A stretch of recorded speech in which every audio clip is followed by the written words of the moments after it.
Cordelia Ashworth felt the sharp pinch of her stepmother's fingers on her arm before she heard the words hissed into her ear. Go to him now. Do not embarrass this family any further than you already have. Cordelia did not need to ask who he was.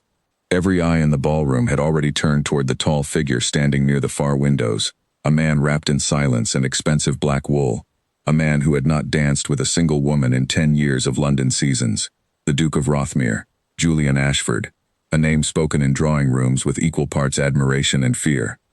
Lady Margaret Ashworth's grip tightened again, her painted smile never slipping even as her voice turned to iron. You will ask him to dance, Cordelia. You will smile. You will not stammer, and you will not disgrace me the way you disgraced your father's memory by being born plain and poor in spirit. Cordelia's cheeks burned, though she had long since trained herself not to let the sting show on her face. She was 23, unmarried, and treated in her own home as a burden to be managed rather than a daughter to be loved. Her younger stepsister Priscilla stood a few feet away in a gown that had cost more than the Ashworth staff earned in a year, watching the scene with poorly hidden delight. It had not always been this way. Before her father died, Cordelia had been the pride of the household, taught to read Latin and play the pianoforte by tutors who praised her quick mind. But her father's death had left the family finances in ruin, and Lady Margaret, his second wife, had wasted no time reshaping the household around her own daughter's prospects. Cordelia's dresses grew plainer each season, while Priscilla's grew finer. Her opinions were no longer asked for at dinner. She had become, in the span of 3 years, a shadow moving through rooms that had once been hers by right. Tonight was meant to be another quiet humiliation, one more small cruelty folded into the larger pattern of her life. Lady Margaret had not expected the Duke to even glance at Cordelia, let alone accept her hand. The plan, as far as Cordelia understood it, was simple. She would approach him, he would refuse her as he refused every woman, and the story of her failure would circulate through the drawing rooms of London by morning, ensuring no other man would risk the same embarrassment by courting her. It was, in its own bitter way, an efficient plan. It simply required Cordelia to be exactly as unwanted as her stepmother had always insisted she was. The order was not really about Cordelia at all. It never was. Lady Margaret had spent the evening maneuvering Priscilla toward every eligible man in the room, and word had spread that the Duke, cold as he was reputed to be, had arrived unexpectedly. If Cordelia could simply walk over and be refused, publicly and swiftly, it would remove her from consideration for the rest of the season and clear the field entirely for Priscilla. Humiliation, in Lady Margaret's calculations, was simply a tool, and Cordelia was the instrument she intended to break. Cordelia crossed the ballroom floor with her spine straight and her hands trembling at her sides. The musicians were between songs, and the brief silence made her footsteps feel unbearably loud against the polished floor. Heads turned. Conversations paused. She was aware, in a distant way, that this walk alone would be discussed at breakfast tables across the city tomorrow morning, regardless of what happened when she reached him. The Duke did not turn to greet her the way other men might have, with a practiced tilt of the head and an empty compliment ready on his lips. He simply watched her approach, his gray eyes unreadable, his jaw set in the same hard line that half of London whispered about and the other half claimed to fear. Up close, he was younger than the rumors suggested, no more than 30, though something about the way he held himself suggested a man who had aged faster than his years on the inside. "Your Grace," Cordelia said, and her voice, to her own surprise, did not shake. "Would you do me the honor of this dance?" The silence that followed felt longer than it truly was. She saw Lady Margaret's smile falter slightly across the room, already anticipating the sweet taste of a public refusal. Cordelia herself expected nothing less. She had already begun composing the retreat in her mind, the dignified walk back through a room full of pitying stares. Instead, the Duke extended his hand. "It is I who would be honored, Lady Cordelia," he said, and something in his voice carried no trace of the coldness she had been warned about her entire life. The orchestra began again, a slow and formal piece, and Cordelia found herself being led onto the floor by a man the entire ton believed incapable of warmth. His hand at her waist was steady, his steps were precise, but not stiff, and as they moved through the first turn, she realized he was watching her face rather than the room around them, as though she were the only person present worth studying. "You seem surprised," he said quietly, close enough that only she could hear. "I am told you do not dance, Your Grace," she answered. "I did not expect to be proven wrong." "I do not dance," he agreed. "Not since a long while. Yet here I am." There was something underneath his words that she could not name, a weight he carried that did not match the simple exchange of pleasantries expected on a ballroom floor. Cordelia found herself curious despite every instinct telling her to remain guarded, to remember that this was a man of immense power and she was a woman with a stepmother eager to see her fail. "May I ask why?" she said carefully, choosing her words as though they were stepping stones over uncertain water. "Why tonight, of all nights?" The Duke's steps did not falter, but something in his expression shifted, a flicker of thought hidden and then smoothed over almost too quickly for her to catch. "Perhaps I grew tired of watching from the windows," he said, "or perhaps I simply did not wish to refuse you." "That is no answer at all, Your Grace," Cordelia said, and immediately wondered if she had spoken too boldly, but instead of offense, something like amusement passed over his face. "No," he agreed, "it is not. Forgive me. I have grown unused to giving honest ones." She studied him then, truly studied him, past the reputation and the whispered warnings that had followed his name through every drawing room she had ever entered. There was tiredness behind his eyes, the kind that came not from a single sleepless night but from years of carrying something heavy and unspoken. She recognized it because she carried a version of it herself, though hers wore the shape of quiet neglect rather than whatever haunted him. Halfway through the dance, a young baron named Edmund Calloway approached with the clear intention of cutting in, as was customary when a dance ran long enough for others to request a turn. He offered a short bow and reached toward Cordelia's hand. "If I may, Your Grace," Lord Calloway said, his smile practiced and thin. "You may not," the Duke replied, before Cordelia could even open her mouth to respond. The words were not unkind, but they carried no room for argument. "This dance is not finished." Lord Calloway's smile faltered, confusion and mild offense flickering across his face, before he recovered enough to give a stiff nod and step back into the crowd. Cordelia felt heat rush to her face again, though this time it was not from shame. The entire ballroom had seen it. A duke who had not so much as glanced at a woman in a decade had just refused to release her to another partner, in full view of everyone who mattered in London society. "I hope I have not caused you trouble," the Duke said, guiding her back into the rhythm of the dance as though nothing unusual had occurred. "Trouble follows me regardless of what I do, Your Grace," Cordelia said before she could stop herself. It was more honest than she intended to be with a stranger, let alone one so far above her station, but something about the steadiness of his gaze made it difficult to hide behind polite nonsense. The Duke's mouth curved, not quite a smile, but close enough to soften the hard lines of his face. "Then perhaps we are well matched tonight," he said. "I am told I bring nothing but trouble as well." Across the room, Lady Margaret stood frozen, her painted composure cracking at the edges. This was not the outcome she had engineered. Priscilla tugged at her mother's sleeve, whispering something urgent, but Lady Margaret did not answer. Her eyes remained fixed on her stepdaughter, spinning gracefully in the arms of the most eligible and most unreachable man in England, and for the first time in years, Cordelia Ashworth was not the daughter being overlooked. When the music finally ended, the Duke did not release her hand immediately. He held it a moment longer than propriety allowed, his thumb brushing lightly across her knuckles in a gesture so small that only she could have felt it. "Thank you for the dance, Lady Cordelia," he said, his voice low. "I find myself hoping it will not be the last." He bowed, formal and correct once more, and stepped back into the crowd that parted for him like water around stone. Cordelia stood alone on the dance floor for a moment, breathless, aware that every pair of eyes in the room was now studying her with a curiosity she had never experienced in her life. She had walked onto that floor as an instrument of her own humiliation.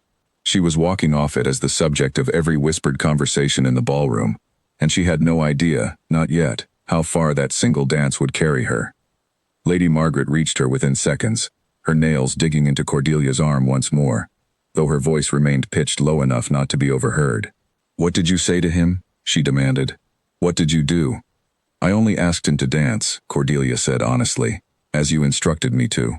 Lady Margaret's eyes narrowed, calculating and cold, already reworking the evening's failed plan into something new, something she could still bend to her advantage. Priscilla stood behind her mother, arms crossed, glaring at Cordelia with open resentment for the first time in years, as though the balance of the household had shifted in a single dance and nothing would ever be quite the same again. Cordelia did not answer her stepmother further. She turned instead toward the windows where the Duke had stood earlier that evening, but he was gone, vanished into the crowd, or perhaps already departed into the night. Yet the warmth of his hand still lingered against her fingers, and the words he had spoken echoed in her mind long after the orchestra began a new song for other, less remarkable couples. She did not know yet that a carriage would arrive at her home the very next morning, bearing a folded note sealed with the crest of Rothmere. She did not know that the man who never danced, who never noticed, who was rumored to have no heart left to give, had already decided, somewhere in the space of a single turn around a crowded floor, that he did not intend to let her slip quietly back into the shadows her stepmother had built around her. All she knew, as she was pulled away toward the carriages by a furious and calculating stepmother, was that for the first time in longer than she could remember, someone had looked at her and seen something worth refusing to give up. The note arrived before Cordelia had even finished dressing, carried by a footman in dark green livery who refused to leave without a reply. Lady Margaret intercepted it first, of course, her fingers already breaking the wax seal before Cordelia had crossed the room to claim it. The crest pressed into the wax stopped her cold. Rothmere. "What does he want?" Lady Margaret said, though her voice had lost its earlier venom and taken on something closer to calculation. She read the short lines twice before finally handing the paper to Cordelia, her expression unreadable. The note was brief. Julian Ashford requested the honor of Cordelia's company for a walk in Hyde Park that afternoon, if she found the invitation agreeable. No flourish, no excessive formality, simply a direct request written in a firm, unhurried hand. Cordelia read it 3 times before she trusted herself to speak. "You will go," Lady Margaret said, before Cordelia could offer an opinion of her own. Her stepmother's mind had clearly already begun turning the situation over, searching for some new angle to exploit.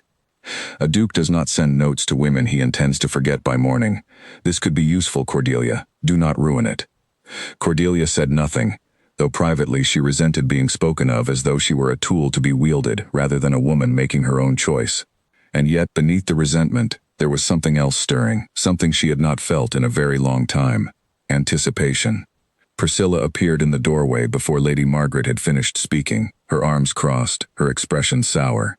"Why should she be the one to walk with him?" Priscilla demanded, looking between her mother and the folded note still resting in Cordelia's hand.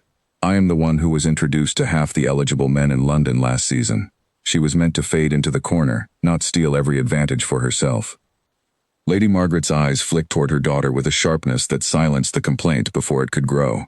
"Because," she said slowly, as though explaining something to a child, "whatever the Duke wants right now, we shall give him. And once he is close enough to this family, we will decide how best to redirect his attention. Patience, Priscilla. This is not a defeat. It is merely a delay." Cordelia heard the words clearly enough to understand exactly what role she was expected to play. A temporary bridge to be crossed and then discarded once it had served its purpose. She said nothing, tucking the note safely into her sleeve as she left the room, unwilling to let her stepmother see how deeply the plan wounded her, or how desperately she hoped, despite everything, that it might not come to pass exactly as Lady Margaret intended. She dressed carefully that afternoon, choosing one of her few remaining gowns that had not yet been altered down for Priscilla's use, a soft blue muslin that had belonged to her mother before her death many years ago. It was outdated by London standards, but it was hers, chosen without her stepmother's interference, and that alone made it feel right for the occasion. The park was crowded when her carriage arrived, filled with the usual afternoon parade of fashionable society taking the air and, more importantly, taking note of who walked with whom. Cordelia spotted the Duke almost immediately, standing near the entrance in a dark coat, his hands clasped behind his back, watching the path as though he had been waiting there far longer than propriety required. "Lady Cordelia," he said, bowing slightly as she approached. "Thank you for coming." "I confess I was surprised by your note, Your Grace," she admitted, falling into step beside him as they began to walk along the tree-lined path. "I did not expect to hear from you again so soon, or at all, if I am honest." "Why not?" he asked, glancing sideways at her with an expression she was beginning to recognize, a quiet, careful attention that felt entirely different from the empty politeness she had grown used to from other men. "Because men of your standing rarely have reason to remember women of mine," she said simply. It was not bitterness in her voice, only fact, the plain arithmetic of a society that measured worth in titles and dowries. The Duke was quiet for a long moment, his jaw tightening slightly before he spoke again. "Then society has taught you a poor lesson," he said. "I remember you very well, Lady Cordelia. I have thought of little else since last night."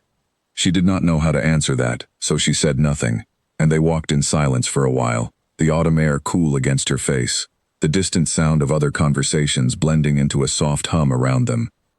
It was Julian who finally broke the silence, his voice quieter now, less guarded than it had been the night before. "I owe you an explanation, perhaps," he said, "for my behavior at the ball. I imagine it seemed strange to you, a man who has avoided dancing for a decade, suddenly refusing to release a woman he had only just met." "I admit I have wondered," Cordelia said carefully. "There was a woman, once," he said, his gaze fixed on the path ahead rather than on her. "Years ago. I was young and foolish enough to believe myself in love, and she was clever enough to let me believe it while she pursued my title rather than anything resembling my heart. When the truth came out, it nearly destroyed my family's name. My mother did not survive the scandal in spirit, even though she lived another 5 years after it. I swore, after that I would not be made a fool of again. Dancing became a kind of danger to me, a door I refused to open." Cordelia listened without interrupting, understanding now the weight she had sensed beneath his words the night before. "And yet you opened it for me," she said softly. "I did not plan to," he admitted. "I intended to remain by those windows all evening, as I always do. But then I saw you crossing that floor, and there was something in your face, some quiet courage dressed up as obligation, and I recognized it, because I have worn that same expression more times than I care to admit. I did not decide to dance with you. My feet simply moved before my mind could argue against it." They walked further into the park, past a small pond where a pair of swans drifted lazily across the water, and Cordelia found herself telling him things she had not spoken aloud to anyone in years. She told him about her father, about the sharp decline of the household after his death, about the quiet erosion of her place within her own family, until she had become little more than a shadow expected to serve her stepmother's ambitions without complaint. Julian listened with a stillness that made her feel, for the first time in a long while, genuinely heard. "That does not sound like a life," he said finally, his voice carrying something close to anger, though she understood immediately it was not directed at her. "It sounds like a sentence." Cordelia laughed softly, though there was little humor in it. "I have grown used to it," she said. "One learns to survive within whatever walls are built around them." "Perhaps," he said. "Or perhaps one simply has not yet been given a reason to imagine walls could be torn down." Cordelia stopped walking for a moment, turning to face him fully. "And what reason would you offer, Your Grace?" she asked, half teasing, half genuinely curious. Julian considered the question with more seriousness than she expected. "I could not say yet," he admitted.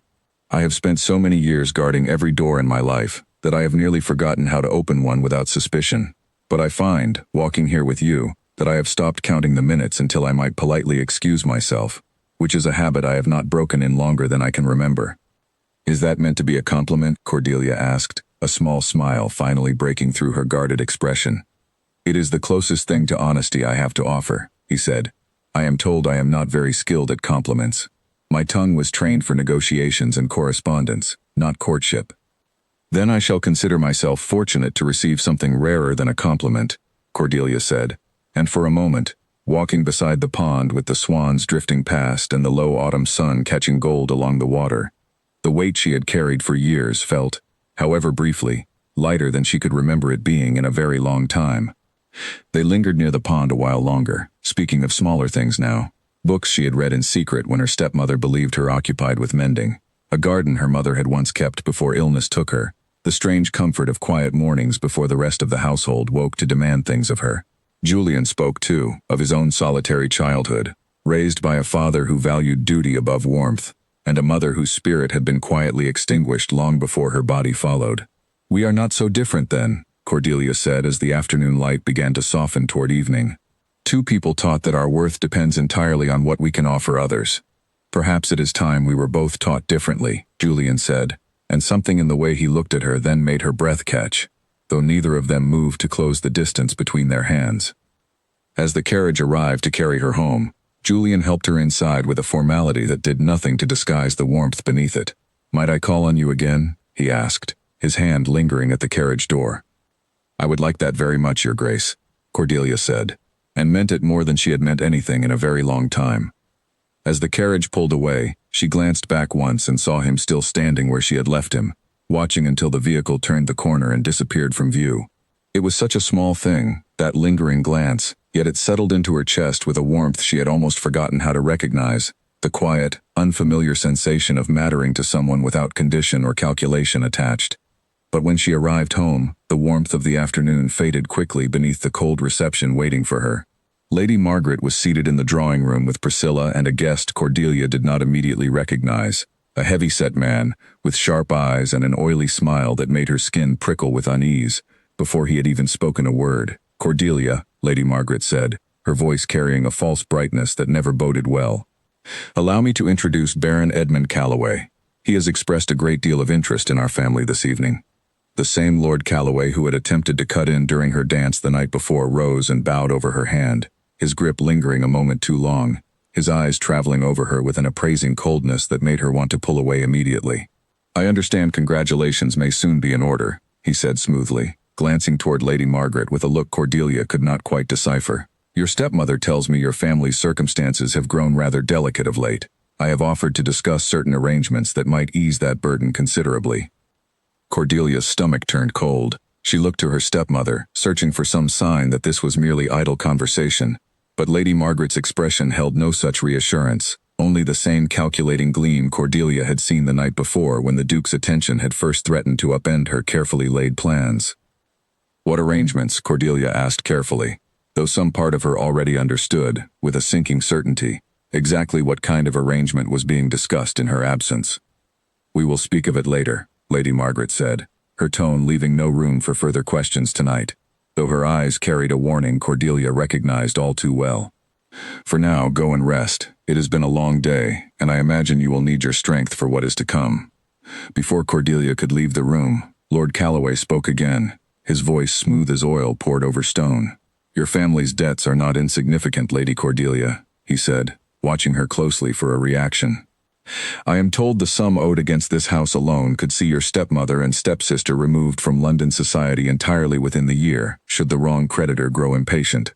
I have no wish to see such an unfortunate outcome befall a family of your standing. I am, however, a practical man. Practical arrangements can resolve practical problems." Cordelia felt the floor shift slightly beneath her, though she kept her expression carefully composed. "And what practical arrangement did you have in mind, Lord Calloway?" she asked, though every instinct in her body already recoiled from whatever answer he intended to give.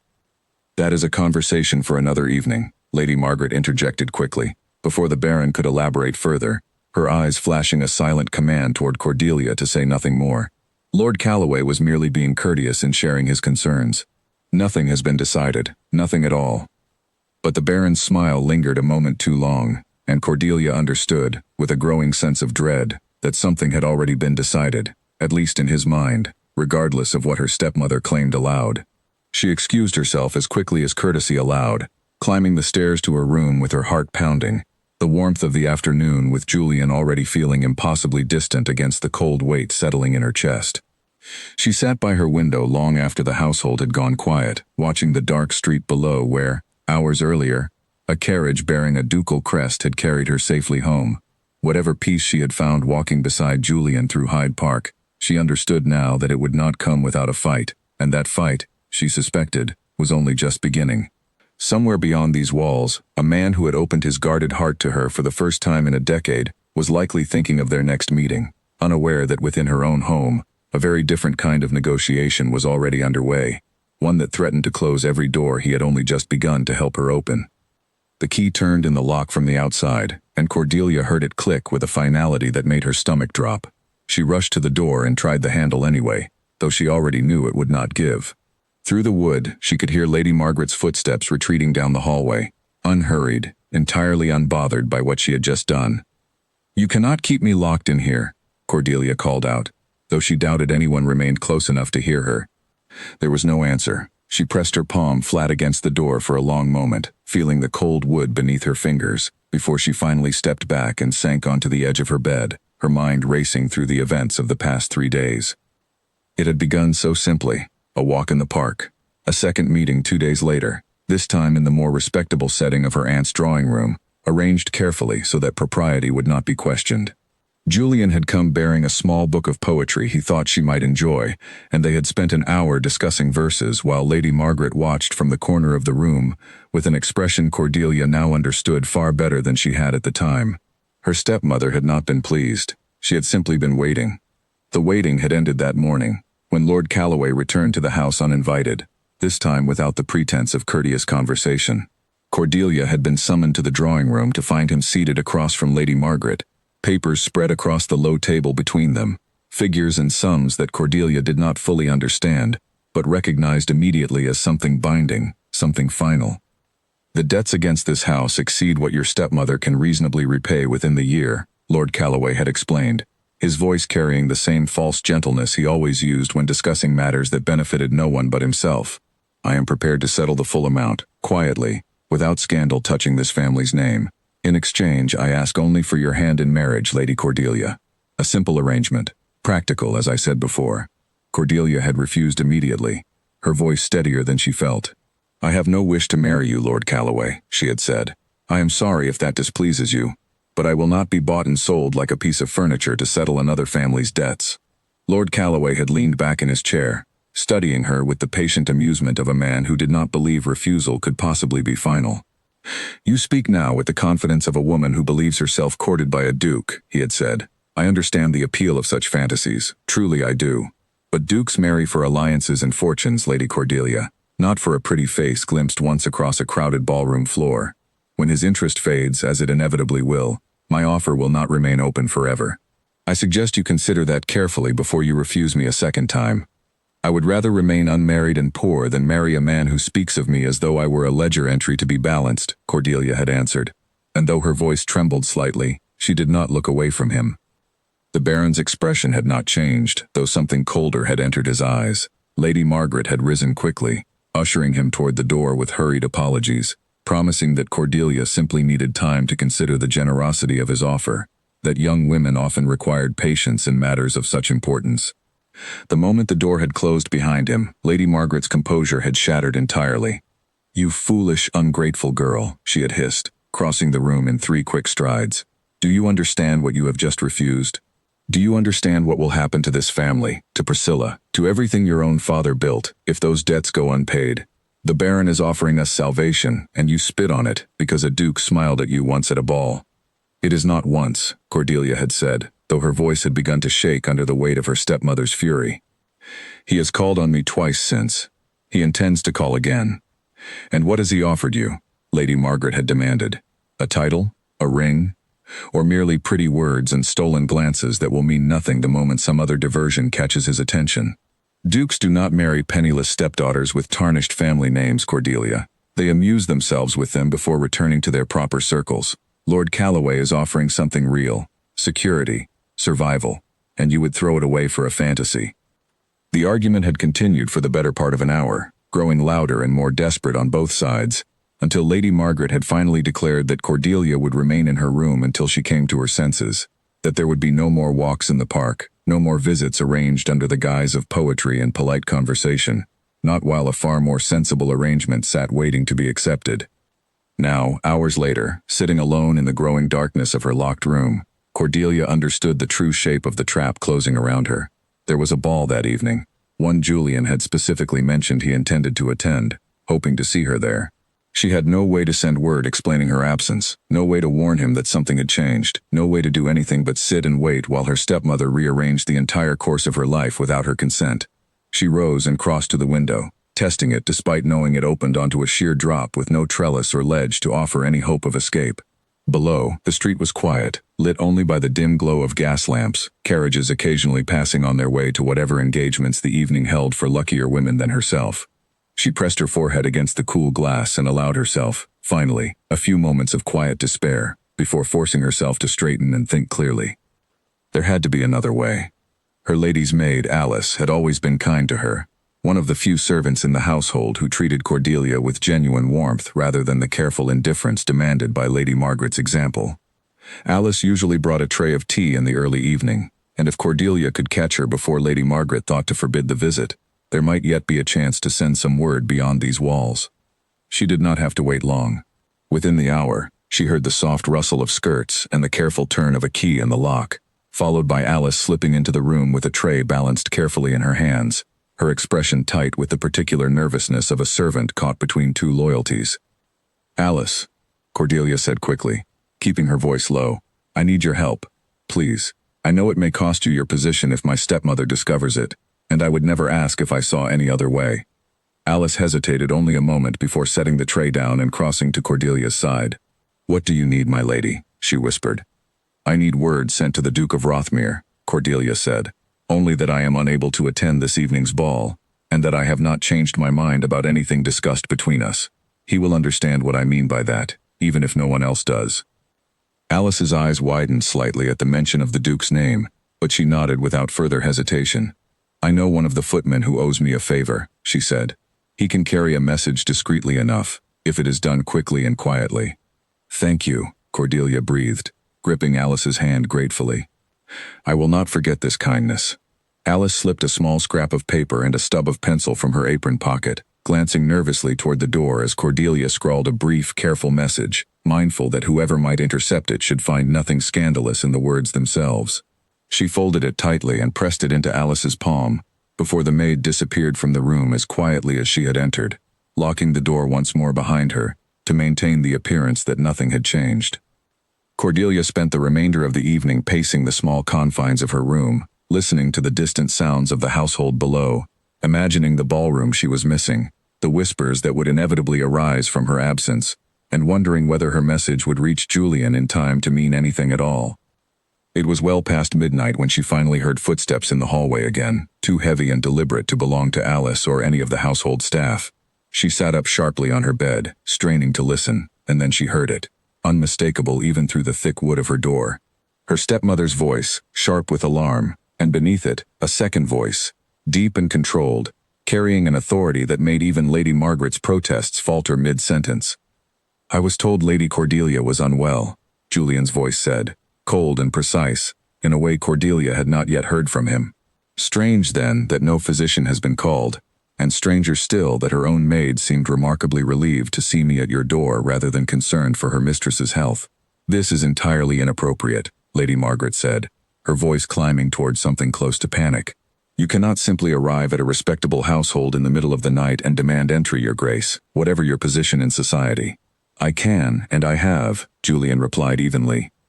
"And I intend to see Lady Cordelia with my own eyes before I leave this house, or I will return with far less discretion than I have shown thus far tonight. I imagine neither of us wishes for that particular scene to unfold on your doorstep in front of your neighbors." Cordelia was on her feet immediately, rushing to the door and pressing her ear against it, her heart pounding so loudly she feared it might drown out the conversation entirely. She heard Lady Margaret's protests grow weaker, heard the reluctant scrape of a key being retrieved, and moments later, the lock finally turned. The door opened to reveal Julian standing in the hallway, still dressed in his formal evening coat, his expression carefully composed though his eyes carried a barely contained fury as they moved from Cordelia's face to the locked door behind her. Lady Margaret hovered a few steps behind him, her face pale and drawn, clearly calculating how much damage had already been done, and how much more she stood to lose before the night ended. "You are unharmed," Julian said, his voice softening considerably as his gaze settled on Cordelia, though the tension in his shoulders did not fully ease. "I am," Cordelia said quietly, "though I confess I did not expect you to come." "You sent word that you had not changed your mind," he said. "I did not intend to leave that message unanswered, particularly once I learned the manner in which you had been prevented from attending this evening's ball." He turned then toward Lady Margaret, his voice hardening once more. "Perhaps you would care to explain to me why a grown woman was locked inside her own bedroom like a prisoner in her father's house." Lady Margaret's mouth opened and closed several times before she managed a response. "Family matters, Your Grace," she said weakly. "A misunderstanding, nothing more. Cordelia has been unwell, as I said, and I feared for her safety wandering the halls in such a state." Julian's expression made it clear he believed none of it, though he did not press the matter further in the hallway. Instead, he turned back to Cordelia, extending his hand. "Would you walk with me?" he asked, his voice gentler now, though still carrying an edge of the anger she had heard directed at her stepmother moments before. "Only downstairs, if your stepmother permits it. I find I have a great deal to discuss with you, and very little patience left for waiting." Lady Margaret's protest died in her throat as Cordelia took Julian's offered hand without hesitation, stepping past her stepmother and into the hallway with a quiet defiance that felt, for the first time in years, entirely her own choice. They walked together down the stairs and into the drawing room, where a single lamp still burned low against the darkness, and for a long moment neither of them spoke, the weight of everything unsaid settling comfortably between them rather than pressing them apart. "I have learned some troubling things this evening," Julian said finally, once they were seated across from one another, far enough from the door that their conversation could not easily be overheard. About your family's debts, about Lord Calloway's involvement in settling them, and the price he apparently intends to extract in return. Cordelia's cheeks flushed, humiliation rising sharply at the thought of him knowing the full extent of her family's desperation. I did not want you to learn of it this way, she admitted quietly. It is not a pleasant thing to hear, that I come with such complications attached. Julian reached across the space between them, taking her hand gently in his own. I did not come here tonight because I care about your family's finances, he said. I came because I could not bear the thought of you locked away and frightened while I sat in a ballroom, wondering why you had not arrived. Whatever complications exist, Cordelia, I have no intention of walking away from them, or from you. How did you learn where I was? She asked quietly, still struggling to believe he had come at all, let alone so quickly and with such determination. Your maid found a way to reach one of my own household staff, he explained. She took a considerable risk in doing so, and I intend to see that risk rewarded rather than punished. When I arrived and found the household in such disarray, your stepmother attempting to explain your absence with excuses that did not hold together, I confess I lost what little patience I had left for polite pretense. Cordelia felt tears gathering unexpectedly at the corners of her eyes, though she blinked them back before they could fall. No one has ever come for me before, she admitted softly. Not truly. Not like this. Then you have been surrounded by the wrong people for far too long, Julian said, his thumb tracing gently across her knuckles. That is a mistake I intend to correct, if you will allow me the chance. Before she could respond, the sound of the front door opening drew both their attention, followed by heavy footsteps and a familiar voice, carrying through the hallway with the same oily confidence Cordelia had come to dread. Lord Calloway had arrived, apparently informed by some hurried message from Lady Margaret that his carefully laid plans were unraveling faster than anticipated, and from the look on his face as he entered the drawing room and found Julian seated beside Cordelia, he had no intention of leaving quietly. This is a private family matter, Your Grace, Lord Calloway said, his smile thin and strained. I fail to see what business it is of yours. Julian rose slowly to his feet, and though his voice remained calm, there was something in his bearing that filled the room with a tension Cordelia could feel pressing against her skin. It became my business the moment I learned you intended to purchase a woman's hand in marriage as though she were a debt to be settled, he said. I would advise you to reconsider whatever arrangement you believe you have secured here tonight. Lord Calloway's expression flickered, calculation replacing false charm as he studied the Duke standing between himself and the marriage he had clearly been counting on to solve whatever problems of his own required Cordelia's fortune, however small it truly was, or perhaps something else entirely that neither Cordelia nor Julian yet understood. You may find, Your Grace, Lord Calloway said slowly, his voice dropping into something colder and more dangerous, that certain matters are not so easily undone once set into motion. I would be careful what you claim is your business in the days to come. The threat hung in the air between them, unmistakable despite its careful phrasing, and Cordelia felt a fresh wave of dread settle over the fragile hope that had begun to bloom in her chest only moments before. Lord Calloway did not linger. He offered a stiff bow toward Lady Margaret, a final cold glance toward Cordelia, and departed into the night without another word, leaving behind a silence far heavier than anything he might have said aloud. Lady Margaret sank into the nearest chair, her earlier fury replaced now by something closer to fear, as though she had only just begun to understand that the Baron's patience, once so useful to her plans, might carry consequences she had not fully considered. Julian remained a moment longer, his hand still resting protectively near Cordelia's, his eyes following the door through which Lord Calloway had disappeared with an expression that suggested this was far from finished. Whatever debt your stepmother owes that man, he said quietly, once they were alone again, I do not believe it is only money he seeks to collect.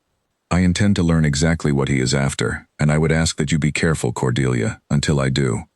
I will, she promised, though the words felt small against the uncertainty now settling over everything that had, only hours before, seemed so full of quiet hope.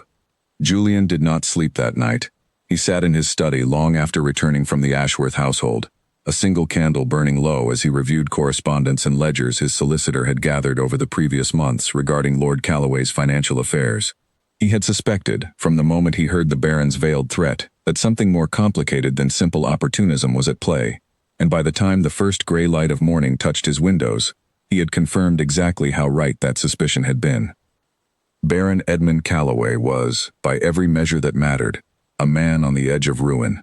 His estates were mortgaged far beyond their worth, his creditors growing impatient after years of empty promises, and his own title hung in jeopardy should the debts come due before he secured a fortune substantial enough to settle them. Marrying Cordelia would have offered him nothing of real value, her own family's finances being far too modest to rescue a man in his position. Which meant, Julian realized with a cold clarity, that the Baron's true target had never been Cordelia at all. It was Lady Margaret's late husband's estate, still legally entangled in complicated trusts that named Cordelia, as the eldest daughter, a partial beneficiary upon her marriage, a detail buried deep enough in old legal documents that few would think to examine it closely. But the Baron, desperate enough to search every possible avenue, had clearly found it. Marrying Cordelia would not simply settle Lady Margaret's debts. It would unlock funds that had, until now, remained frozen beyond anyone's reach. Funds that could save Lord Calloway from the ruin closing in around him far more effectively than any dowry Cordelia herself could offer.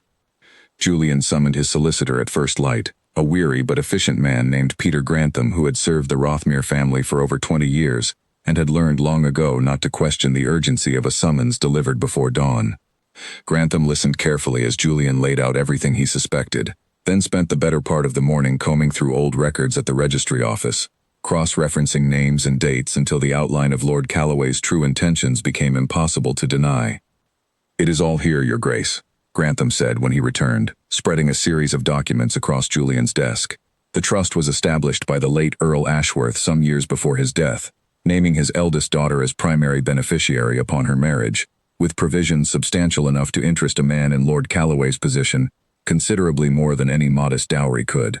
I imagine he discovered this buried clause through diligent searching of public records, searching that only a truly desperate man would think to undertake. Julian studied the documents in silence, his jaw tightening with each new detail that confirmed the depth of the deception being planned against Cordelia and her family. By mid-morning, his suspicions were confirmed in painstaking legal detail, and by early afternoon, he had already sent word requesting an audience with Cordelia, unwilling to wait a moment longer than necessary to share what he had uncovered. She met him this time not at her own home, where Lady Margaret's watchful presence made honest conversation impossible, but in the quiet garden of her aunt's townhouse, the same neutral ground where they had first shared poetry only days before, though it felt now like a lifetime had passed since that simpler afternoon. "There is more to this than a debt owed to a desperate man," Julian explained, once they were settled on a stone bench beneath a bare autumn tree, safely out of earshot from the house. "He is not interested in money changing hands through marriage in the way your stepmother believes. He is after the trust left by your father, funds that become accessible only through your marriage, funds substantial enough to save him from ruin entirely." Cordelia's face paled as the pieces settled into place. "Does my stepmother know this?" she asked. "Does she understand what she has truly been offering him?" "I do not believe she does," Julian said carefully. "I suspect Lord Calloway has been careful to obscure the full truth from her as well, allowing her to believe this was simply a mutually beneficial arrangement between desperate families, when in truth she has been maneuvered into a scheme that serves only him." Cordelia sat in silence for a long moment, processing the weight of what she had just learned. It explained so much: the Baron's persistence despite her repeated refusals, the particular coldness in his eyes when she had denied him, the sense she had carried from their very first meeting, that something beneath his courteous exterior did not add up correctly. "What do we do now?" she finally asked, looking to Julian with a trust that had grown, somehow, in the span of only a few short days, into something she had never expected to feel for anyone. "We expose him," Julian said simply. "Quietly, if possible, though I suspect Lord Calloway will not allow that courtesy once he realizes his scheme has unraveled. I have already begun gathering the documentation needed to prove his intentions beyond any reasonable doubt. Once that proof exists, he will have no power left to threaten your family, or you." "And if he does not go quietly?" Cordelia asked, a note of genuine worry entering her voice. "Then he will learn precisely how much power a duke can bring to bear against a baron on the edge of ruin," Julian said, his voice carrying a quiet steel that left no doubt in her mind that he meant every word. "I did not spend the better part of a decade guarding myself against exactly this kind of manipulation, only to watch it succeed against someone I care for deeply." The words hung between them, unmistakable in their meaning despite the careful restraint with which he had spoken them. Cordelia felt her breath catch, warmth spreading through her chest despite the tension of everything else unfolding around them. "You care for me," she said softly. needing to hear him confirm it plainly rather than simply infer it from context and careful phrasing.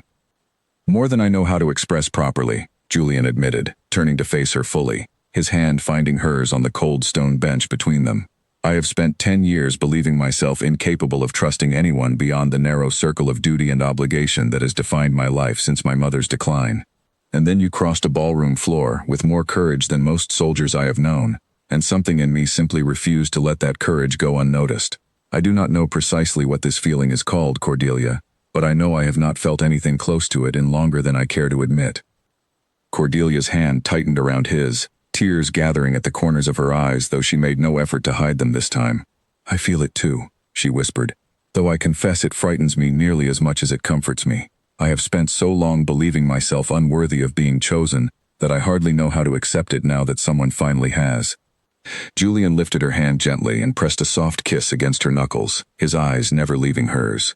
"Then we shall learn together," he said, "however long it takes. I have imagined, more than once these past years, that I might remain alone permanently," Cordelia admitted quietly. "It seemed the safer path, in truth. My stepmother taught me that expecting anything for myself only invited disappointment, so I stopped expecting, and it became easier to bear the days that way. That is a heavy lesson for anyone to carry, let alone someone as young as you," Julian said, his thumb tracing gentle circles against the back of her hand. "I confess I understand it more than I wish I did. My own solitude was not born from any single cruel lesson, but from a slow accumulation of disappointments, each one convincing me that trust was simply a door left open for others to walk through and take what they pleased before leaving again. I built walls instead of doors in the end. And yet here you are," Cordelia said softly, offering him a small, genuine smile, "standing outside walls of your own making, for my sake." "For my own sake as well," Julian corrected gently. "I did not come here purely out of concern for you, Cordelia, though that concern is real and deep. I came because some part of me recognized, the moment I saw you cross that ballroom floor, that I had been waiting a very long time for a reason to stop guarding every door so carefully. They might have remained there longer, lost entirely in the quiet intimacy of the moment, had the garden gate not swung open abruptly, admitting Lord Calloway himself, his face flushed with barely restrained anger, his usual careful composure entirely abandoned. It seemed word of Julian's inquiries into the Baron's finances had already reached him through channels Julian had not anticipated moving quite so quickly. "I understand you have been asking rather pointed questions about my affairs, Your Grace," Lord Calloway said, his voice tight with fury as he crossed the garden path toward them. "I would advise you to reconsider before you continue down this particular road. Some doors, once opened, cannot easily be closed again." Julian rose to his feet, positioning himself slightly in front of Cordelia without appearing to do so deliberately, a quiet, protective gesture that did not go unnoticed by either of them. "I have learned everything I need to know, Lord Calloway," he said calmly. "Your intentions toward Lady Cordelia were never about settling a debt of honor. They were about accessing a trust that has nothing to do with her stepmother's finances, and everything to do with saving your own ruined estate." Lord Calloway's face went through several rapid transformations, fury giving way briefly to something closer to panic before settling back into a mask of cold defiance. "And what do you intend to do with this supposed knowledge?" he demanded. "Announce it to all of London and watch my reputation collapse alongside my finances? I assure you, Your Grace, I have connections and knowledge of my own that could prove equally damaging, should you choose to pursue this path much further." "Is that a threat?" Julian asked, his voice dropping into something dangerously quiet. "It is a fact," Lord Calloway said. "Reputations are fragile things, even for dukes. I would think carefully about how deeply you wish to entangle yourself in a scandal involving a family already burdened with more troubles than most of society realizes." Cordelia felt a fresh wave of fear rising in her chest, not for herself but for Julian, whose own family had already survived one devastating scandal years before. But Julian did not flinch, did not so much as glance in her direction for reassurance, his gaze remaining fixed on the Baron with unwavering steadiness. "I have weathered scandal before, Lord Calloway," Julian said. "I survived it once, and I discovered something valuable in doing so. A man who has already lost everything he feared losing has very little left that others can threaten to take from him. Whatever damage you believe yourself capable of causing, I assure you, it pales considerably against what I intend to expose about your own conduct, should you continue down this path." The garden fell into tense silence, the autumn wind rustling through the bare branches overhead as the two men stared each other down, neither willing to concede ground. Finally, Lord Calloway's composure cracked, a flicker of desperation breaking through the calculated coldness he had maintained throughout the confrontation. "You do not understand the full weight of what is at stake for me," he said, his voice losing some of its earlier venom, replaced instead by something almost pleading. "Everything I have built, everything my family has held for generations, hangs by the thinnest of threads. I did not choose this path lightly, Your Grace. Desperation makes men do things they would otherwise never consider. Desperation does not excuse deceiving two families and attempting to force an innocent woman into a marriage built entirely on lies," Julian replied, his tone unyielding despite the Baron's sudden shift toward something resembling genuine vulnerability. "I have no wish to destroy you entirely, Lord Calloway, but I will not allow you to continue threatening Lady Cordelia or her family in pursuit of your own salvation." Lord Calloway said nothing further, his shoulders sagging slightly as the fight seemed to drain out of him all at once. He turned without another word and left the garden the way he had entered, his footsteps heavy and slow, a man who understood, however reluctantly, that his carefully constructed scheme had finally, irrevocably, come undone. Cordelia let out a breath she had not realized she was holding, her hand finding Julian's once more as the tension of the confrontation slowly began to ease from her shoulders. "Do you believe he will simply give up now?" she asked, though some instinct told her the answer would not be so simple. "I do not know," Julian admitted honestly. "Desperate men rarely surrender quietly, and I suspect Lord Calloway has not yet exhausted every option available to him. But whatever comes next, Cordelia, I want you to understand something clearly. You will not face it alone. Not this time, and not ever again, if I have any say in the matter." Cordelia leaned into him then, allowing herself for the first time in longer than she could remember, to simply rest against someone else's strength rather than carrying every burden entirely on her own. The autumn wind had grown colder as the afternoon light began to fade, but she hardly noticed it, warmed instead by the steady presence of the man beside her, a man who had spent years guarding his own heart, yet had chosen, without hesitation, to defend hers the moment it mattered most. Whatever the coming days might bring, she understood now that she would not face them as the overlooked, forgotten daughter she had been only weeks before. She would face them as a woman who had, against every expectation placed upon her, been seen, chosen, and fought for by a man who refused to let her go.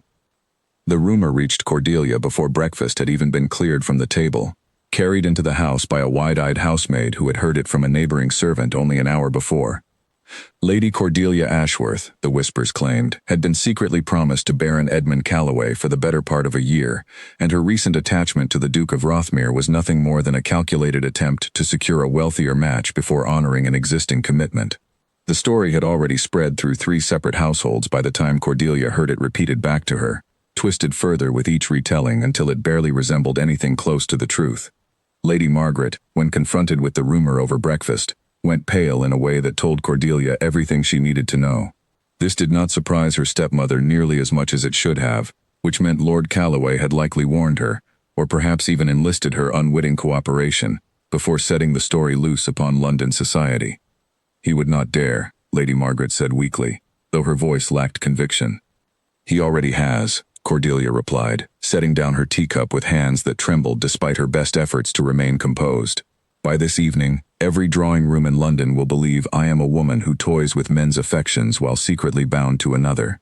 My reputation will not survive this, stepmother, and neither, I suspect, will my chance at any respectable future should the Duke choose to distance himself rather than risk his own name being tangled in scandal alongside mine." Lady Margaret said nothing, though something in her expression suggested the calculation she had once applied so freely to Cordelia's prospects was now turning inward, toward the uncomfortable realization that her own scheming had helped construct the very trap now closing around her stepdaughter. Priscilla, seated across the table, watched the exchange with an expression Cordelia had not seen from her stepsister in years, something closer to worry than the usual resentment that colored most of their interactions. "Will this ruin us all?" Priscilla asked quietly, her voice smaller than usual. "If Cordelia's reputation falls, does mine fall alongside it?" Cordelia felt a flicker of surprise at the question, not because it lacked selfishness, but because for the first time, Priscilla seemed to be considering the situation as something shared between them, rather than simply another opportunity to be exploited. "I do not know," Cordelia admitted honestly. "I only know that I did nothing to deserve this story being told about me, and I do not intend to accept it quietly while it spreads unchecked through every household in London." She rose from the table then, her appetite entirely gone, and retreated to her room to consider what little she could do before the evening's gathering, uncertain whether Julian had even heard the rumors yet, and uncertain, too, whether his affection for her could survive the weight of public scandal now attaching itself to her name so soon after their acquaintance had begun. Word reached Julian by midday, delivered by a concerned friend who had heard the story circulating at his club and thought it best the Duke learn of it before he encountered it unprepared at some public gathering. Julian's response was immediate and characteristically decisive. Rather than retreat from the situation to protect his own reputation, as many in his position might have chosen to do, he began making arrangements of an entirely different kind. There was a formal gathering scheduled that very evening, a dinner hosted by the Countess of Winslow, one of the most prominent hostesses in London society, attended by nearly every family of consequence in the city.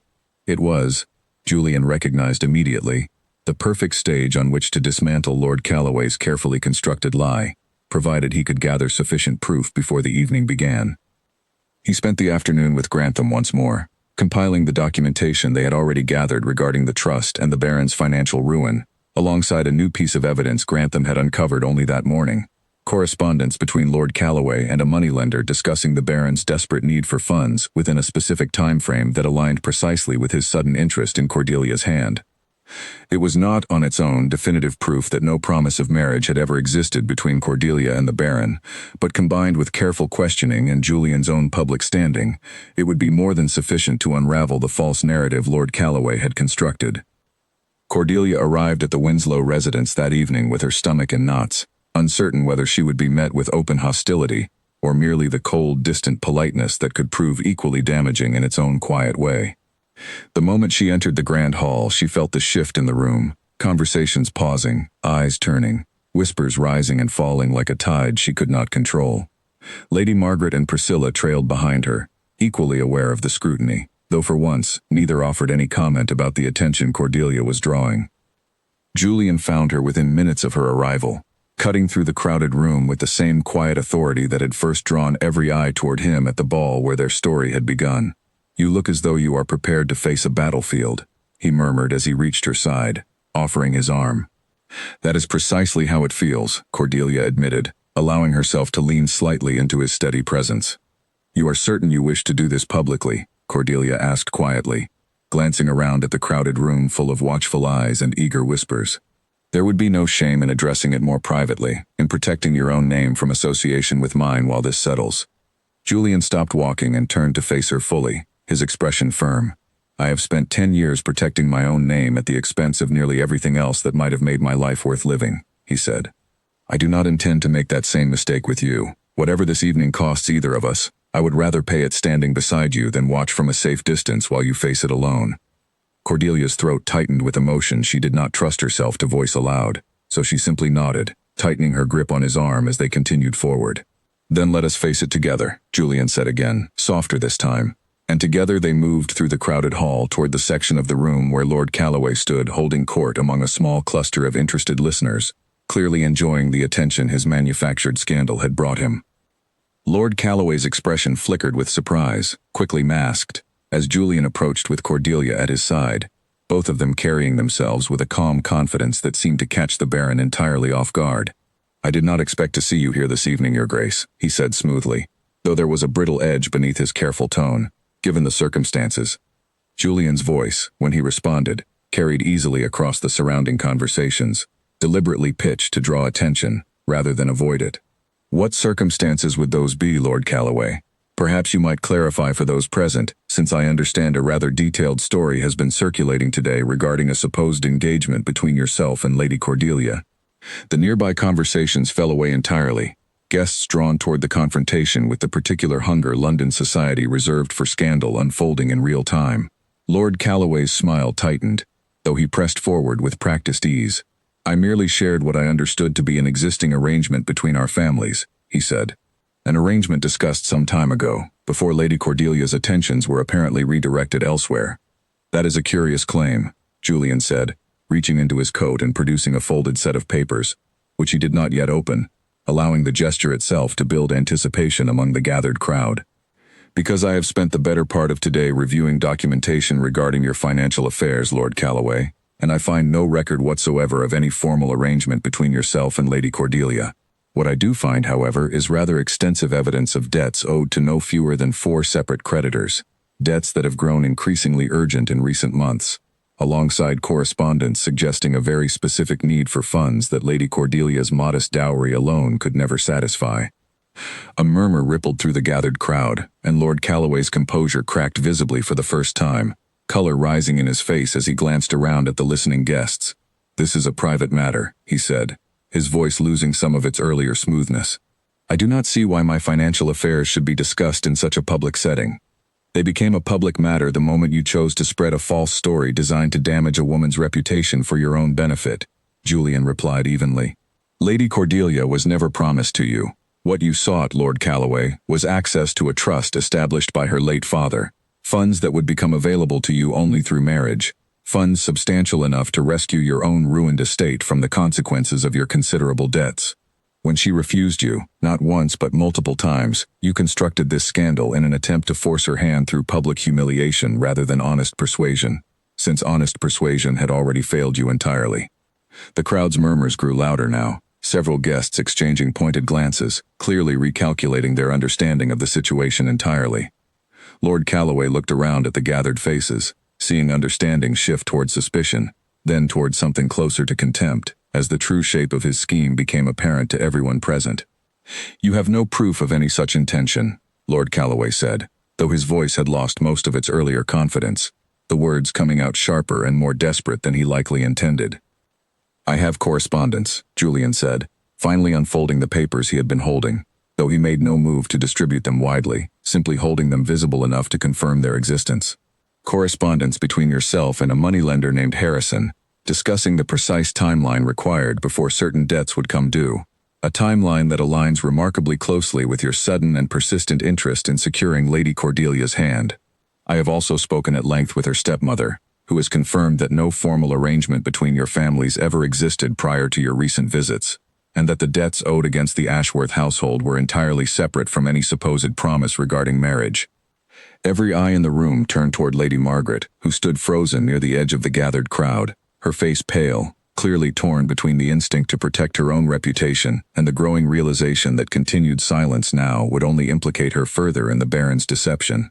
After a long, agonizing moment, she finally spoke, her voice trembling but audible enough for those nearby to hear clearly. "It is true," she said. "There was never any formal engagement between my stepdaughter and Lord Calloway. He approached me regarding our family's financial difficulties and offered to settle certain debts in exchange for Cordelia's hand, and I foolishly believed his intentions to be genuine, rather than calculated toward some further scheme I did not fully understand until this very evening. I take full responsibility for entertaining his offer without questioning it more thoroughly, but I swear before everyone present that no promise of marriage was ever made between our families before tonight's revelations." The admission landed like a physical blow across the gathered crowd, whispers erupting immediately as guests turned toward one another, exchanging shocked reactions and rapid speculation about what this meant for everyone involved. Lord Calloway, recognizing that his carefully constructed narrative had entirely collapsed, made a final desperate attempt to salvage some shred of credibility. "Even if my methods were unconventional," he said, his voice rising slightly with barely contained panic, "my financial situation does not change the fact that Lady Cordelia's own family owes considerable debts that someone will eventually need to address. Perhaps the Duke would care to explain how he intends to resolve that particular problem, now that he has so thoroughly humiliated me in front of all of London." Julian's expression did not waver. "I intend to resolve it precisely as any man would who cares for the welfare of the woman he intends to marry," he said, his voice carrying clearly through the stunned silence that followed his words. "I have already instructed my solicitor to settle the outstanding debts against the Ashworth estate, not as payment for Lady Cordelia's hand, which was never for sale to begin with, but because I do not intend to allow a family I care for to remain vulnerable to men like yourself who prey upon desperation for personal gain." The words "intend to marry" rippled through the crowd with even greater force than anything that had come before, gasps and hurried whispers spreading outward through the room, as guests turned to stare at Cordelia, who stood beside Julian with tears gathering in her eyes, overwhelmed by the sheer magnitude of what had just unfolded in front of the entire assembled company of London society. Lord Calloway, recognizing that nothing remained for him to salvage from the evening, offered a stiff, humiliated bow and departed the gathering without another word, his reputation, along with his financial schemes, left in ruins behind him. The crowd parted to let him pass, no one offering so much as a sympathetic glance as he made his exit, the full weight of social disgrace settling over him with a finality that matched the very humiliation he had tried, and failed, to inflict upon Cordelia.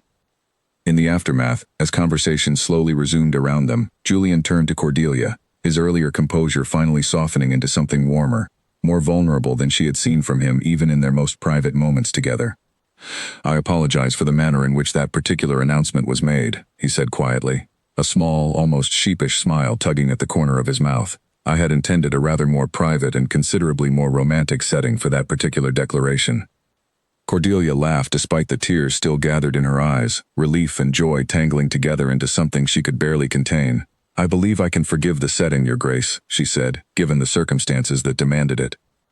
Around them, the room buzzed with a very different kind of gossip now, one that painted Cordelia not as a scheming woman caught between two suitors, but as a wronged party, vindicated publicly and thoroughly, chosen without hesitation by one of the most eligible men in England.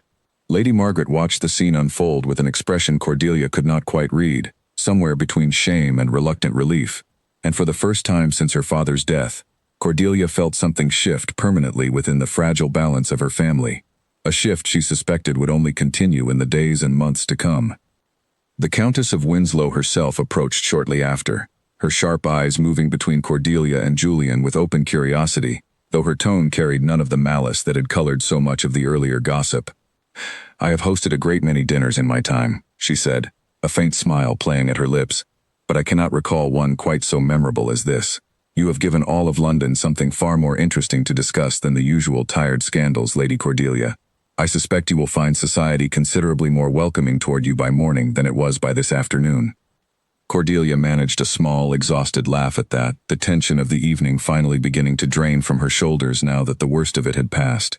"I had not intended to become the subject of tonight's entertainment," she admitted, "though I suppose there are worse fates than being proven right in front of everyone who doubted me." "Far worse," the Countess agreed, before moving off to attend to her other guests, leaving Julian and Cordelia standing together near the edge of the room, the noise of recovering conversation washing gently around them. Lady Margaret approached last, hesitant in a way Cordelia had never before witnessed from her stepmother, her earlier sharpness replaced by something quieter, almost humbled. "I owe you an apology, Cordelia," she said, her voice low enough that only the three of them could hear it clearly. "I allowed my own fear over this family's finances to blind me to what Lord Calloway truly intended, and in doing so, I nearly delivered you into a situation far worse than anything I understood myself to be arranging. I do not expect forgiveness tonight, but I wished you to know that I understand now, fully, what my choices nearly cost you." Cordelia studied her stepmother for a long moment, old resentments warring quietly against the strange, unfamiliar sight of Lady Margaret's composure, finally cracking into something honest. "Thank you for saying so," she said finally, choosing measured grace over the anger that might once have felt more satisfying. "We will speak further, in time, once tonight is settled. For now, I think we have all had enough revelations to last a great while." Lady Margaret nodded, retreating quietly to gather Priscilla and depart, leaving Julian and Cordelia alone once more amid the slowly recovering hum of the dinner party around them, the weight of the evening's revelations still settling into something that felt, remarkably, like the beginning of a life Cordelia had never quite dared to imagine for herself.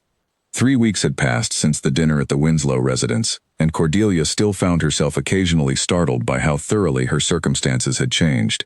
Invitations that had once excluded her now arrived daily, addressed with a warmth and respect she had never before experienced from London society.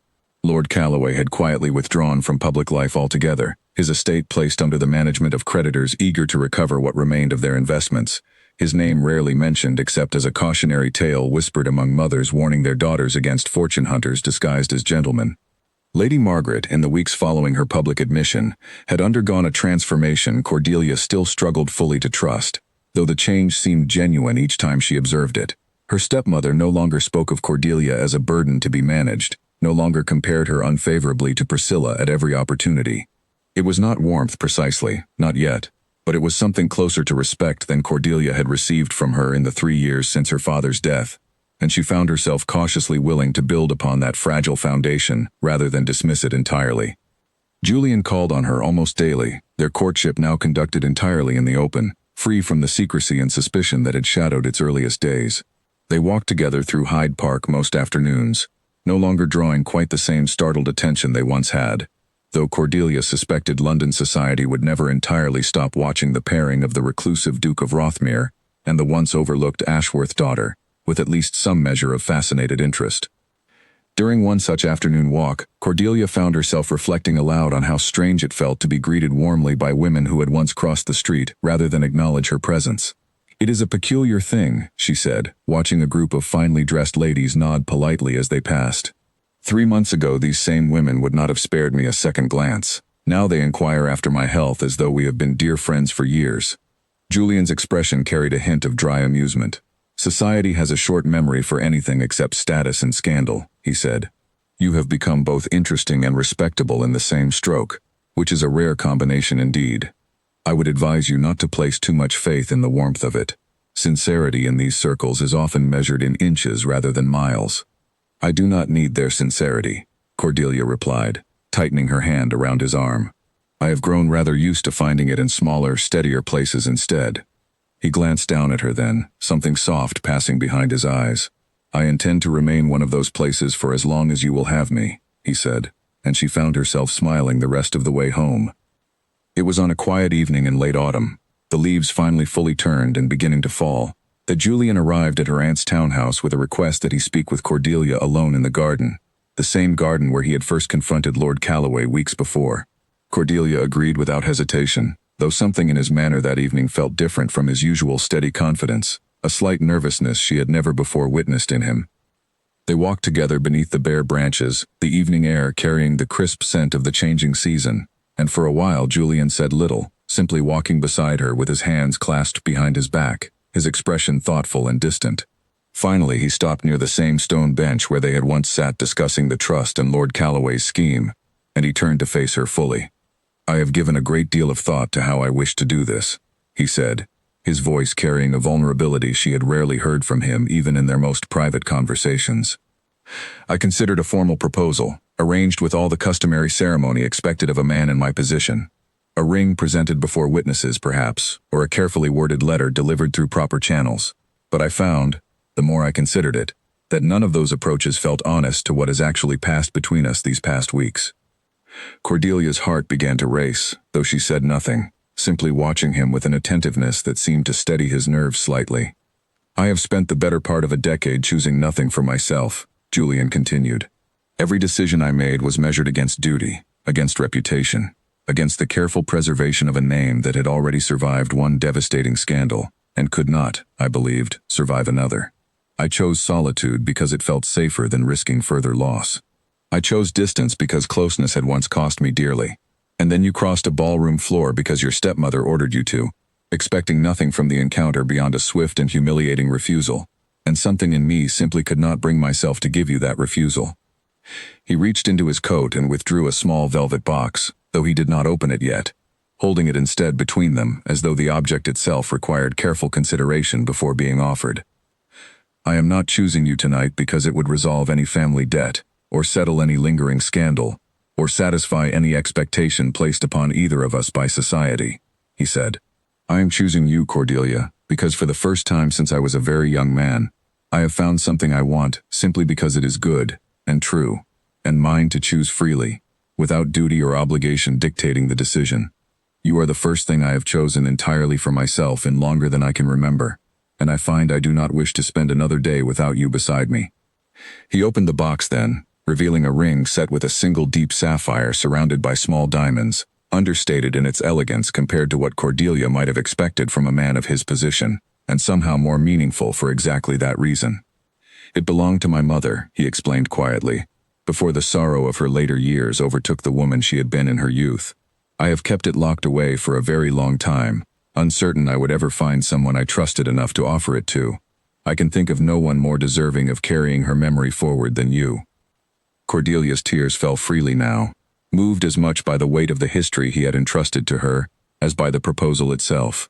"Will you marry me?" he asked simply, his eyes searching hers with a vulnerability that made her breath catch in her chest. Cordelia felt tears gathering, though this time they carried none of the sorrow that had so often accompanied her tears in years past. "Yes," she said, her voice barely above a whisper before growing steadier with each word. Yes, Julian. 1,000 times yes. He slid the ring onto her finger with hands that trembled slightly despite his usual steady composure, and when he straightened, he drew her gently into his arms, holding her close beneath the darkening autumn sky in a way that felt, finally, entirely certain and entirely theirs. Neither of them spoke for a long moment, simply standing together in the quiet garden, the weight of everything that had brought them to this point settling into something warm and solid between them. I never imagined this for myself, Cordelia admitted softly, her head resting against his chest. Not truly. I had grown so accustomed to being overlooked that I stopped allowing myself to hope for anything more. Then I am glad to have proven you wrong, Julian said, pressing a gentle kiss to the top of her head. Though I confess I am equally grateful you never stopped crossing rooms with courage, even when you expected nothing but disappointment waiting on the other side. The engagement was announced within the week, and London society, already primed by the dramatic unraveling of Lord Calloway's scheme, received the news with an enthusiasm that surprised even Cordelia. Invitations poured in at a pace her aunt's household staff could barely manage, and for the first time in her adult life, Cordelia found herself the subject of admiration rather than pity or quiet dismissal. The wedding, when it finally arrived on a crisp morning in early winter, was, by every account that circulated through London in the weeks following, the event of the season. Julian had insisted on a ceremony that honored Cordelia's own wishes rather than the excessive grandeur that might have been expected of a ducal wedding, and the result was an occasion that felt both elegant and genuinely warm, filled with guests who had, over the preceding months, grown to admire the quiet strength that had carried Cordelia through so much before her fortunes finally turned. Lady Margaret, seated in a place of honor near the front of the church, wept openly through the ceremony. Whether from genuine joy or lingering guilt over her earlier treatment of her stepdaughter, Cordelia could not entirely say, though she suspected it was likely some measure of both. Priscilla, surprisingly, had grown warmer toward Cordelia in the weeks leading up to the wedding, the two of them finding, for the first time in years, something resembling genuine sisterly affection, now that the competition Lady Margaret had once fostered between them no longer served any purpose worth pursuing. Alice, Cordelia's loyal maid, stood near the back of the church, beaming with pride at the small role she had played in the events that had led to this moment, and Cordelia made certain, before the ceremony began, to catch her eye and offer a grateful smile that conveyed everything words alone could not fully express. As Cordelia walked down the aisle toward Julian, she thought back to that first night at the ball, dragged forward by her stepmother's cruel command, expecting nothing but humiliation waiting at the end of that long walk across the ballroom floor. She thought of the countless nights before that, sitting alone in her room while the rest of her family attended gatherings that never included her, the quiet erosion of hope she had allowed herself to accept as simply the shape her life would always take. None of that mattered now, not in the way it once had. Those years had shaped her, certainly, had taught her a resilience she would carry for the rest of her life, but they no longer defined the limits of what she believed herself worthy of receiving. Julian watched her approach with an expression of open, unguarded joy that would have seemed impossible to imagine from the cold, distant Duke London society had once whispered about with equal parts fascination and fear. When she reached him, he took her hands gently in his own, and the vows they exchanged carried a weight far beyond the traditional words themselves, a quiet acknowledgement between two people who had each spent years believing themselves unworthy of being truly chosen, finally allowing themselves to be seen, valued, and loved without condition or calculation. The wedding breakfast that followed stretched long into the afternoon, filled with laughter and warmth that felt entirely genuine rather than merely performed for the benefit of watching society. Julian's closest friends offered toasts celebrating the transformation they had witnessed in him over the preceding months, teasing him gently about the decade of solitude he had finally abandoned, while Cordelia's own small circle of friends, grown considerably in recent weeks, expressed their delight at watching her step so fully into a happiness few had believed possible only months before. One of Julian's oldest friends, a genial gentleman named Henry Whitfield who had known him since their school days, rose during the meal to offer a particularly memorable toast.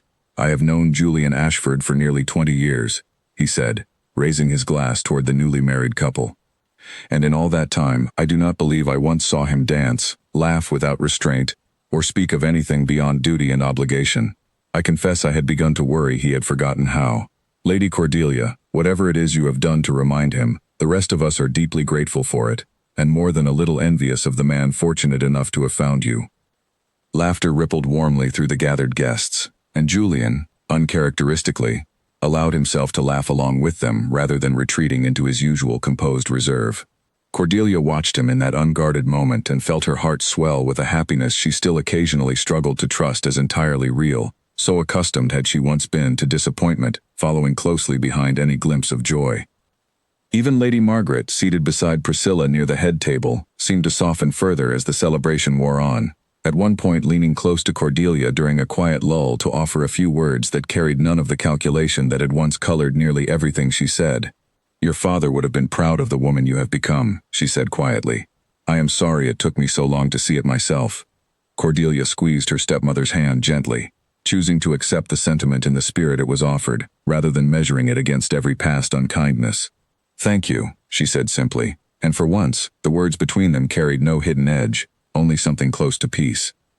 As the celebrations finally began to wind down toward evening, Julian found a quiet moment to steal Cordelia away from the crowd, leading her out onto a small balcony overlooking the gardens where their engagement had first been sealed.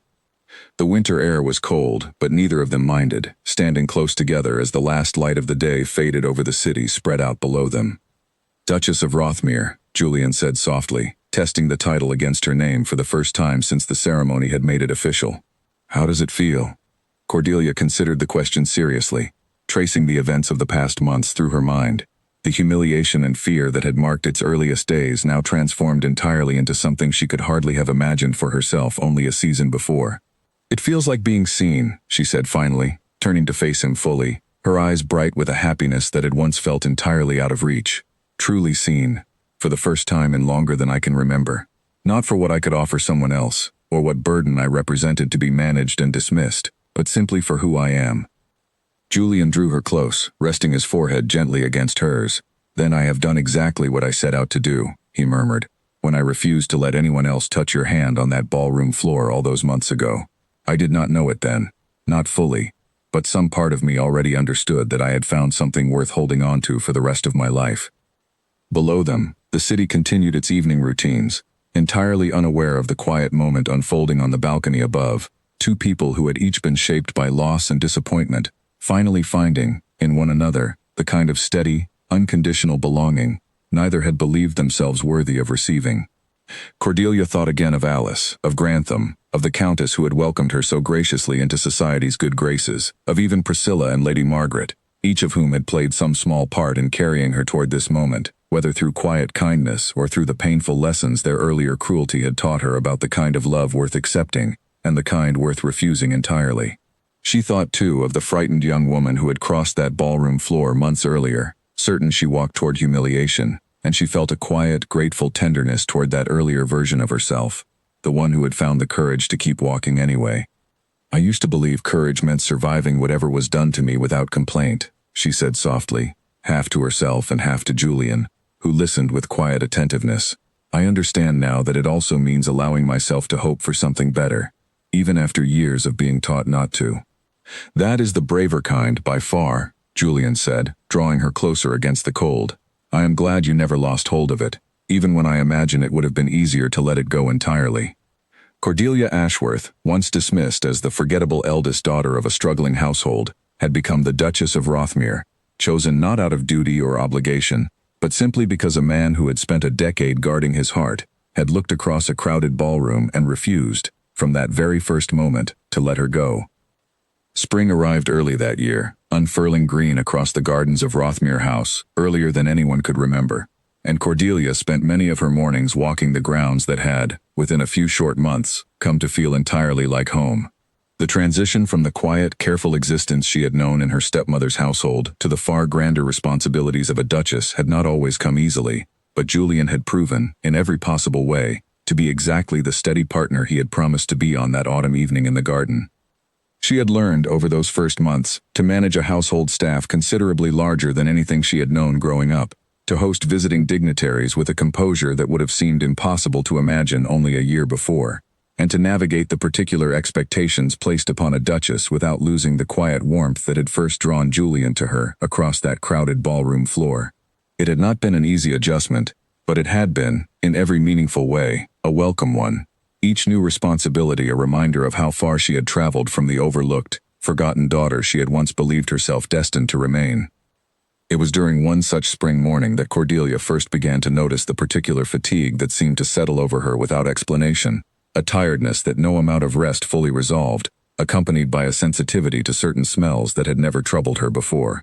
She said nothing at first, uncertain what to make of it, until her maid, a sharp-eyed young woman named Grace who had come with her from her aunt's household, gently suggested she might wish to consult a physician sooner rather than later. The physician's visit confirmed what Cordelia had, by then, begun quietly suspecting herself. She was carrying a child. She did not know how to tell Julian at first, uncertain how such news might settle against a man who had spent so many years believing himself incapable of building the kind of family warmth he had lost so young. She chose, in the end, to tell him simply, over a quiet dinner one evening, watching his face carefully as she spoke the words aloud for the first time. Julian set down his glass slowly, his expression shifting through surprise, then something close to disbelief, before finally settling into an emotion so raw and unguarded that Cordelia felt her own eyes fill with tears simply watching it unfold across his face. "A child," he repeated softly, as though testing the reality of the words. "Ours. Ours," Cordelia confirmed, reaching for his hand across the table. He rose from his chair and came around to her side, kneeling beside her and resting his hand gently against her still flat stomach, his expression carrying a tenderness she had rarely witnessed even in their most intimate moments together. "I did not know it was possible to feel this much joy at once," he admitted quietly. "I spent so many years believing myself destined to end our family's line quietly, without warmth, without continuation, and now you have given me a future I had stopped allowing myself to imagine." The months that followed carried their own particular challenges, as Cordelia navigated the physical demands of her condition alongside the continued adjustments of her new position within society. But Julian remained a constant, steady presence throughout, attending every physician's visit he could manage, insisting on accompanying her during even her shortest walks through the gardens, fussing over her comfort in ways that occasionally made her laugh at the sheer novelty of being cared for so thoroughly and without condition. Lady Margaret, informed of the pregnancy during a visit that spring, wept openly upon hearing the news, her earlier calculating nature having given way, in the months since the wedding, to something that increasingly resembled genuine warmth. "I will be a grandmother," she said, wonder coloring her voice in a way Cordelia had never before heard from her. "I hardly know what to do with such news." "You will do precisely what any grandmother does," Cordelia said, smiling despite herself. "You will spoil the child terribly and blame Julian for allowing it." Lady Margaret laughed, a genuine, unguarded sound that felt entirely different from the careful, calculated smiles Cordelia remembered from her earlier years in that household. "I look forward to it more than you can possibly know," she said. Priscilla, too, had grown into an unexpected source of comfort during those months, visiting often to sit with Cordelia in the gardens, the two of them slowly building the kind of sisterly closeness that had never been permitted to flourish under their mother's earlier scheming. Priscilla had, in the time since the wedding, begun her own courtship with a kind, steady gentleman named Edward Whitmore, a match built on genuine affection rather than any calculated strategy, and Cordelia found herself hoping, with real sincerity, that her stepsister might find the same happiness she herself had been fortunate enough to discover. "You know," Priscilla admitted during one such visit, settling onto the garden bench beside Cordelia with the particular ease that had grown between them over recent months, "I used to resent you terribly. I believed, for years, that any attention you received came directly at the expense of my own prospects, as though there were only so much affection or opportunity to go around, and every kindness shown to you was somehow stolen from me." "I understood that once," Cordelia said gently, "though I confess it caused me a great deal of pain at the time." "I am sorry for it," Priscilla said, and the sincerity in her voice left no doubt of the truth behind the words. "I see now that our mother taught us both a poor lesson, one that pitted us against each other rather than allowing us to simply be sisters. I am grateful we have found our way past it, even if it took far longer than it should have." "As am I," Cordelia said, reaching over to squeeze her stepsister's hand warmly. "It is never too late to choose differently." As autumn approached once more, nearly a full year after that fateful ball where everything had begun, Cordelia went into labor on a crisp evening much like the one on which Julian had first proposed. The hours that followed were long and difficult, and Julian, against every convention that might have kept him pacing anxiously outside the room, insisted on remaining as close as the physician would allow, holding her hand through the worst of it, murmuring quiet encouragement, even when his own composure clearly strained under the weight of worry he could not fully hide.